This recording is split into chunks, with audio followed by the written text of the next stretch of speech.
Hello people, welcome back to the channel. This is Sorin and today we're going to talk about the Ricker mission, all the changes happening to the Prokhorovka. What is my feedback about it and what do I think overall on how to change Prohorovka to actually have a better game. Were the changes effective? Well, what we're gonna do, we're gonna play the T95 because obviously I wanted to 3-mark it, went from 91 to 94% and yeah, it's just a good time just to enjoy those kind of, those battles. Because if it lasts longer, you can see the effect of all those random events. And let's jump right ahead. Let's deploy our drone, and let's see what's gonna be the first issue. Well, the first issue actually, if you click tab, yeah, you have an ELC. First of all, an ELC on this map is game breaker, and it's like if you have an ELC in your team, then it's like 90% of the chance it's winnable. If you the scout, actually, if you have good scout on this map, then it's like putting your team at a favor. I think a scout overall is like 75% of the games are won over here just because of the scout, because obviously the most hit points are gonna be over here. This is the most important alley. Come on, can you get a kill on the ELC? Okay, actually it didn't happen. So yeah, this is pretty much the 1-2 line are the most important positions. Why is that? Because you obviously have this nest at A1 where you can just, for late game it's really good. Where the artillery piece is sitting like this bush over here.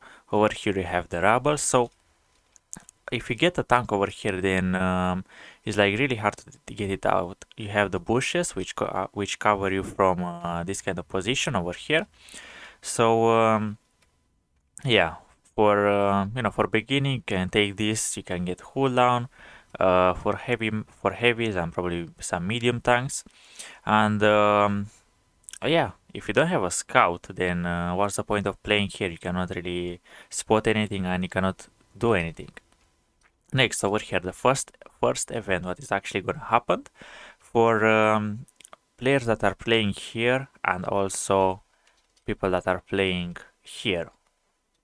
There is the train gets taken down by the bombers or something like that.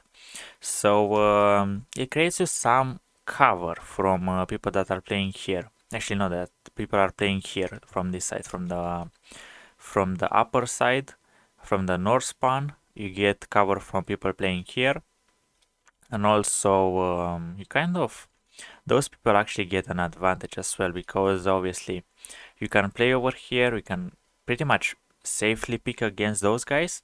You have more cover for artillery pieces, and on top you can you have this train which can shoot under the train to counter those guys over here.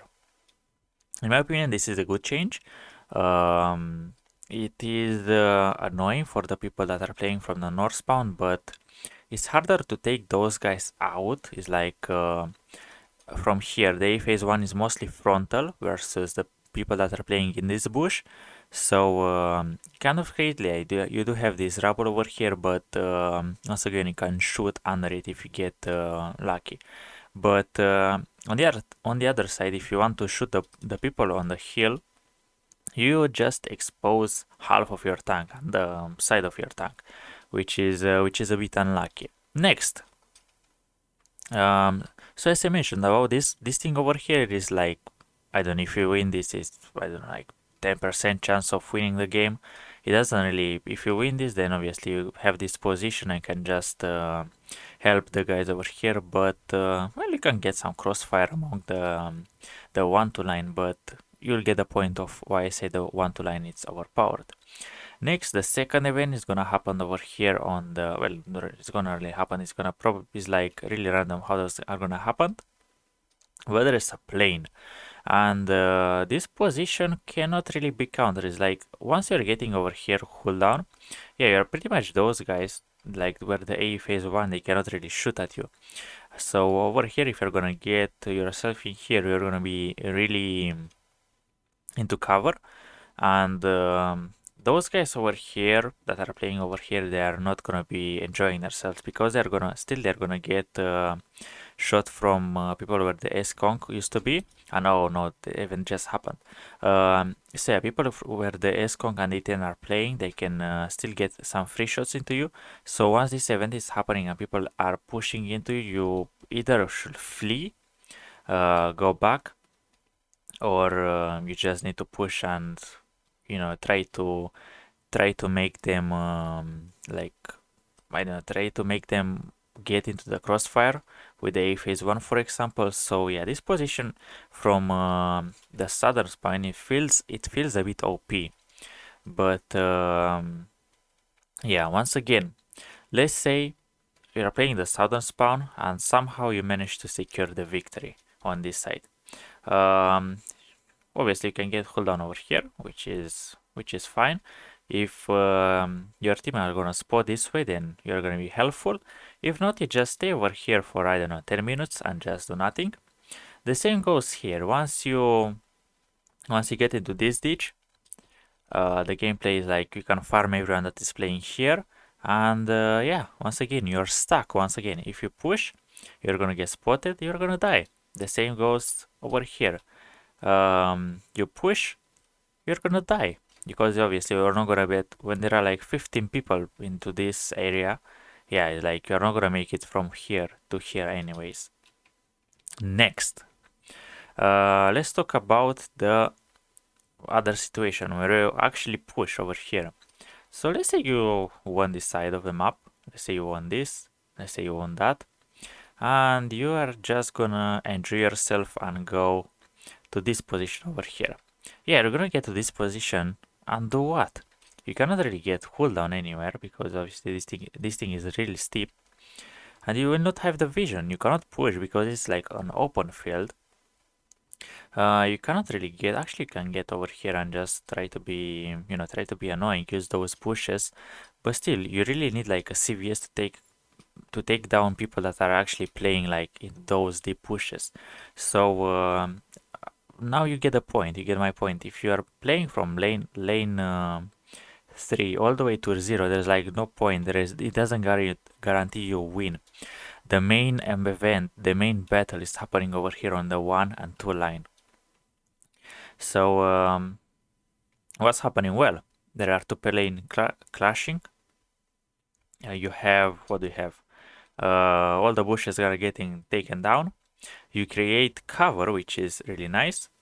And talking about this, well, it's gonna get really interesting because usually when people are staying over here, you have to run away. And still, if you still have the scout, then it's gonna be fine because he has the concealment to actually move like go through like this, and still not. There are still gonna be chances of him not getting spotted. As I mentioned, if the enemies have an ELC, or in our case, we don't have an ELC, we have a G-SOR, then yeah, the enemies are still having like a high chance of winning because even though the light tank doesn't get the most bullshit, he still has like 50% camo, and he can still penetrate the bushes and do some naughty stuffs. But the main event overall, you get really good cooldown positions. If you get yourself, I don't know, like a 60 TP maybe, or a 705A, or tanks with really, really strong turret armor, and you're playing over here, yeah, good luck taking those people out without artillery. Yeah, this is actually creating some kind of really good tactics and so on. With those wrecks over here, you get safe. I mean, there's like a point you push through the valley, and over here you can get safe, which is nice.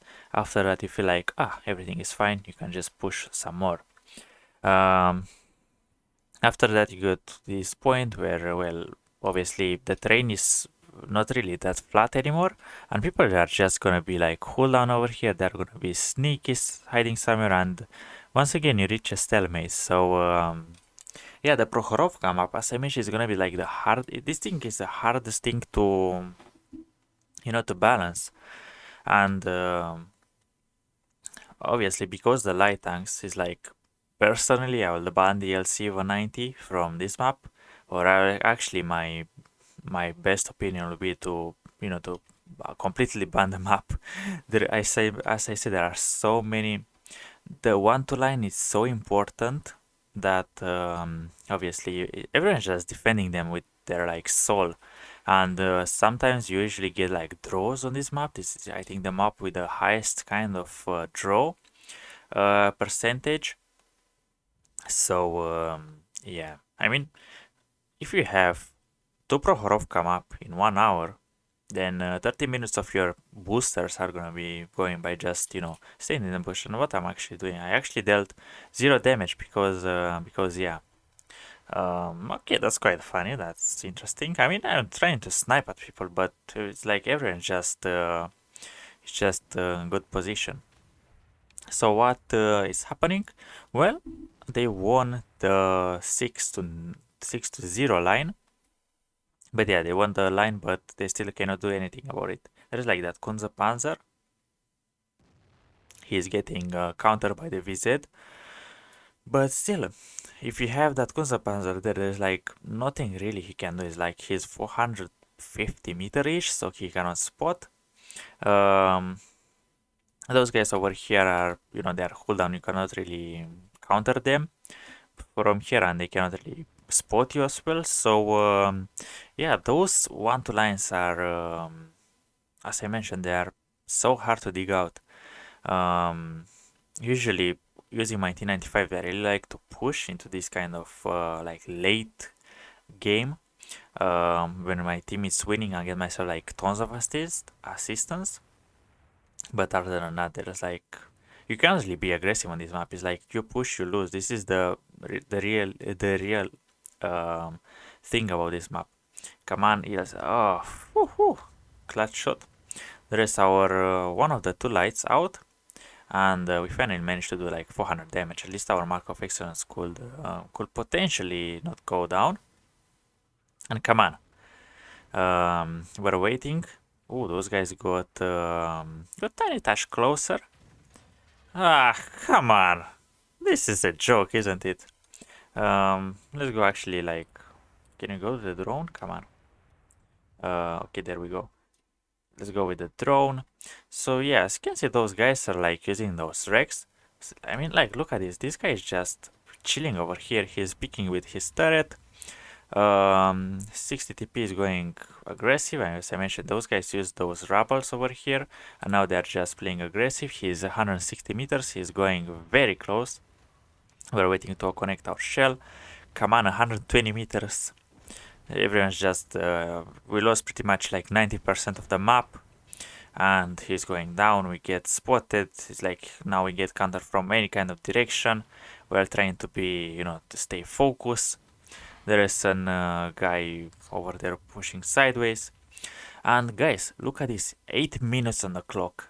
We are 4 people into like, I don't know, like 6 square meters or um, 6 squares pretty much. And just watch what Prohorovka actually really means. The guy is he's pushing aggressive. He cannot actually. He does gets me spotted.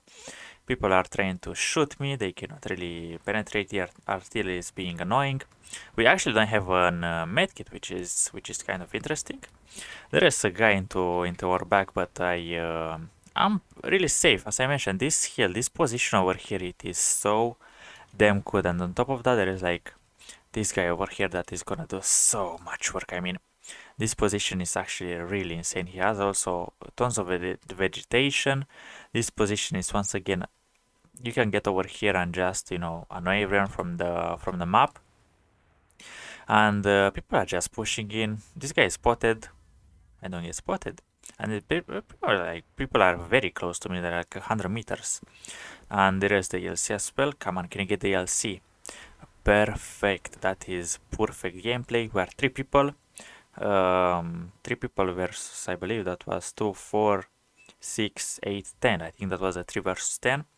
And is it winnable, guys? What do you think? There is this guy, 98 meters, and I don't get spotted. while playing like a huge tank, I swear. Yeah, as I mentioned, Prohorovka, it's just Prohorovka, you know. I'm actually gonna, speed up the replay. Anyways, I don't really want to make this video really long. I don't want to bore you. 80 meters, do I get spotted? Come on. There it goes. You push, you lose. Yeah.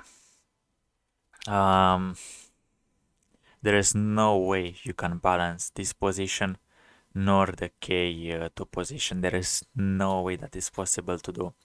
You either crash a plane here and kill all this vegetation, and the same for the other map. But literally doing the middle stuff is just, fixing A instead of B to Z. So, yeah, we're just, come on. Yeah, this is like patient. We are just, we lost 3 minutes. Nothing happened for the past 3 minutes. There's like those guys are trying to make a mistake, and there you go. You push, you lose. Patient pays the key. Object 140 going in, and over here once I get to this position, I am protected by anyone playing in the middle by the Waffen Trager, which unfortunate timing. Everyone somehow managed to get on here, and our Ribier had no choice to not directory, no path to go to run away to escape. This guy is playing cooldown. Only the artillery can hit me. This guy is firing hit, he cannot penetrate me. I'm firing PCRs, I should go through his turret pretty easily. Come on, make that count. We're A-waving, and boom. We got ourselves a high caliber, and come on, 2 versus 4 from a 3 versus 10. Loading HE. Still 1,000 hit points to boot. I mean, we literally have like a minute left, and over here I just dealt 6.3k or something like that damage in total for my Mark of Excellence, so I was quite happy, and I was like, come on, I want to do some HE pen, I want to do like another 1,000 damage, and I'm happy. I don't care if I lose or win, because I already spent, I don't know, 15 minutes. Ah, come on! What was that? I get punished, and I get assistance on top of that. And come on. Our S1 from that position did not get spotted. And guess what? We managed to draw from a 3 versus 10. Just because this A1, A2, it is just insane. This is just Prohorovka map, as I mentioned, guys. This is the main issue with this map. First of all, the light tank. The light tank carries you through victory 80% of the time. If the light tank is played by someone who knows what he's doing, obviously 80%. If he's gonna troll and don't know bush mechanics, yeah, it's gonna be like 50-50 or something like that. But the patient, it is something that is killing the player base on this map. I mean, yeah, the planes helped a little. You get some cover if you wanna try to be aggressive and push. But yeah, you need to think. Wargame needs to really think more about those endgame situation, endgame positions, and overall, I still think this map should not really be in the game, just because it's too broken and it's too boring to play. So I mean, this is probably my only opinion. So guys, don't get angry if you want to ban this map. I mean, I actually have this map banned into my things, into my map bans. But I really love to see what do you think about this, what do you think about the Prohorovka, and I will see legends in the next one. Bye bye.